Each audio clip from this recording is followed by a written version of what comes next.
కాదు, దీన్ని ఎట్టి పరిస్థితులలో డిస్మాంటిల్ చేయాల్సిందే ఈ గవర్నమెంట్, లేదంటే కోర్టుకు వెళ్ళడానికి కూడా మేము వెనకాడమని చెప్పి కూడా ఈ సందర్భంగా తెలియజేస్తున్నాం. ఇది హైడ్రా లెటర్ నేను చేసింది కాదు, Hydraa itself road to the tahsildar. ఇవన్నీ జరిగినాయి, ప్రజల ప్రాణాలకు ముప్పు ఉంది, ఇబ్బందికరంగా ఉంది, మీరు దీన్ని ఏం చేస్తున్నారని ఇవన్నీ పక్కకు పెట్టి నేను ధర్నా చేసిన తెల్లారి కోర్టు ఆర్డర్ ఉంది, కోర్టు ఆర్డర్ ప్రకారం బిల్డింగ్ కడుతున్నాం. మేము మాకు చదువు రాదనుకుంటురా? మాకు లాయర్ లేరా? మాకు చదువు చెప్పేటోళ్ళు ఉండరా? ఓన్లీ మీరు ప్రభుత్వం అయితే మీరే గొప్పనా? అది కాదు, మీరు తప్పుదో పట్టించొద్దు. నేను చాలా సీరియస్గా చెప్తా ఉన్నా. Hydraa has to take back all the tweets. You better delete all those tweets. ఇవాళ సాయంత్రం కల్లా ట్వీట్స్ డిలీట్ కాకపోతే రేపు పొద్దున డిఫమేషన్ ఇస్తానని చెప్తున్నా. మీరు ఇచ్చిన లెటరే నేను ఇవాళ ట్వీట్ చేస్తా. ఇప్పుడు నా ఇది అయిపోయినాక లేటెస్ట్ 7 దాకా పోతే 8 దాకా పోతాం.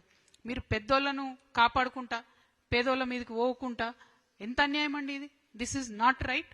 హైడ్రా అనేది పెడితే డెఫినెట్గా లాభం జరగాలి.